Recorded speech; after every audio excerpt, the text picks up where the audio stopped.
Hi students, I'm in the video class 10 students கான English grammar எப்படி answer பண்றதுன்றதை தான் பார்க்க போறோம்.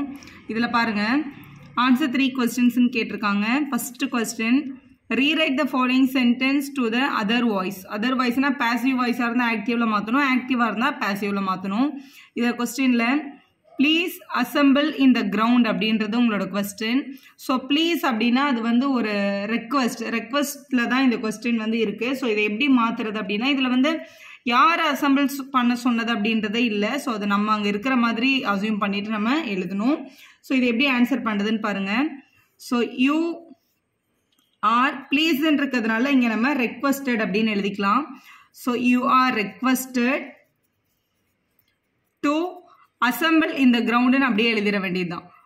ஸோ இந்த மாதிரி ஜென்ரலாக ஒரு கமெண்ட் இருக்கு அப்படின்னா அதில் நீங்கள் சப்ஜெக்டாக எடுத்துகிட்டு எழுதினாலே கரெக்டாக இருக்கும். You are requested to assemble in the ground அப்படின்றது தான் உங்களோட சரியான பதில். இப்படி எழுதினீங்கன்னா அந்த 2 marks அப்படியே கொடுத்துருவாங்க. அடுத்த கொஸ்டின் பாருங்க, rewrite using indirect speech. So இங்கே டைரக்டாக இருக்கிற ஒரு சென்டென்ஸை வந்து இன்டைரக்டாக மாற்றுங்க அப்படின்னு கொஸ்டின் சொல்லியிருக்காங்க. Where are we going sir asked the arrow coachman அப்படின்னு இருக்கு. ஸோ இது நம்ம வந்து இன்டைரக்டாக எழுதும்போது ஸோ இது யார் சொன்னாங்க அப்படின்றத வச்சு தான் நம்ம யூஸ்வலாக ஸ்டார்ட் பண்ணுவோம். இங்கே ஆஸ்டு வந்து த ஏரோ கோச்மேன். ஸோ நம்ம இங்கே ஸ்டார்ட் பண்ணும்போது so the arrow coachman asked அந்த அப்ராஸ்ட்ரஃபி கமா அது எல்லாத்தையும் நம்ம எடுத்துடணும். ஸோ ஏரோ கோச்மேன் ஆஸ்ட் இது வந்து ஒரு WH கொஸ்டின்றதுனால நம்ம அதுக்கு எந்த கனெக்ஷன் வேர்டும் போட தேவையில்லை. இந்த WH கொஸ்டினே அப்படியே எழுதிக்கலாம். Ask where we are going அப்படின்னு வேர் ஆர் வி கோயிங் அப்படின்னு அவர் கேட்டிருக்காரு. வின்றதுல அவரையும் சேர்த்து தான். வேர் வி அப்படின்றத வந்து நம்ம என்னன்னு மாற்றிடணும்னா தே அப்படின்னு மாற்றிடணும். So where they are going நம்ம எல்லாம் எங்கே போயிட்டுருக்கோம் அப்படின்னு கேட்டார் அப்படின்றது தான் அதோட அர்த்தம். So the arrow coachman asked where they are going அப்படின்றது தான் இந்த கொஸ்டினோட சரியான பதில். இப்போ அடுத்த கொஸ்டினை பாருங்க. அடுத்த கொஸ்டினில் வந்து 25th கொஸ்டின் ஒரு punctuation mark. So punctuation mark நான் இங்கேயே மார்க் பண்ணி காமிச்சிடுறேன். So wherefore said Miranda they did not that hours destroy us அப்படின்னு இருக்கு. இது உங்களோட புக்கோட சென்டென்ஸ் தான். இதில் பேசிக்காக நமக்கு தெரிஞ்சிருக்க வேண்டிய விஷயம் என்ன அப்படின்னா எப்போவுமே நேமோட ஃபர்ஸ்ட் லெட்டர் வந்து கேபிட்டல் லெட்டரில் தான் வரும். ஒரு சென்டென்ஸோட ஃபர்ஸ்ட் லெட்டர் இங்கே ஆல்ரெடி கேப்ஸில் தான் கொடுத்துருக்காங்க.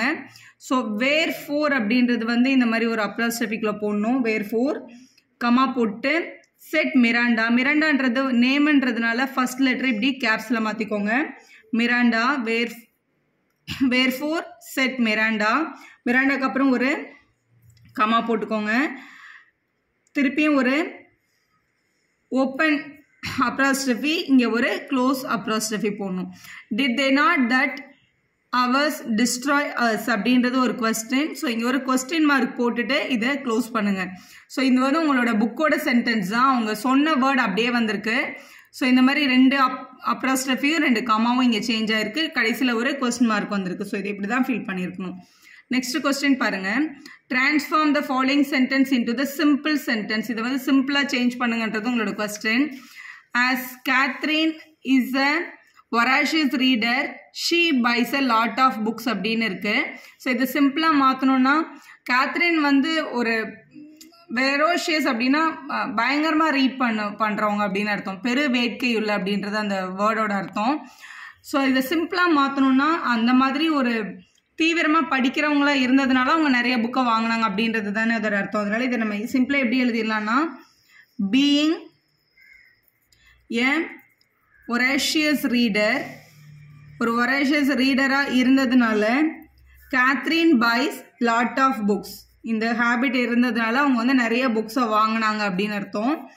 பைஸ் அ லாட் ஆஃப் புக் அப்படியே இருக்கு உங்களோட கொஸ்டின்ல. லாட் ஆஃப் புக்ஸ் அப்படின்னு எழுதி கம்ப்ளீட் பண்ணிடலாம். So being a voracious reader Catherine buys a lot of books அப்படின்றதான் இதோட அர்த்தம். இதை அப்படியே இப்போ நம்ம சிம்பிளில் மாற்றிட்டோம். நெக்ஸ்ட் கொஸ்டின் பாருங்க. நெக்ஸ்ட் அவங்க என்ன கேட்டிருக்காங்கன்னா rearrange the words in the correct order to make a meaningful sentence தான் உங்களோட question. So first he saw when in the platform the train he rushed அப்படின்னு இருக்கு கொஸ்டின்ல. ஸோ இதை நம்ம எப்படி எழுதுறதுன்னு பாருங்க. ஃபஸ்ட்டு when இது நீங்கள் ப்ரொனவுன்ஸ் படித்து பார்த்தாலே நம்ம வந்து ஓரளவுக்கு இதை வந்து ஆன்சர் பண்ணிடலாம். So when he saw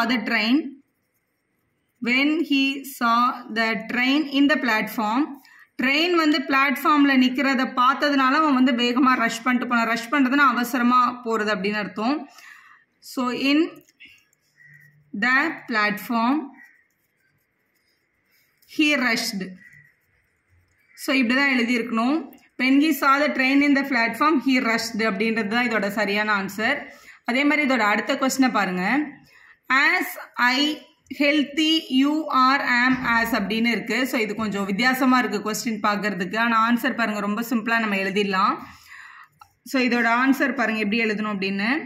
first இங்கே ஐ தனியாக இருக்குது. ஐ ஆம் as healthy as you are. I am as healthy as you are. நானும் உன்ன மாதிரி ஹெல்த்தியாக இருக்கேன் அப்படின்னு அர்த்தம். ஐ இங்கே இருக்கு.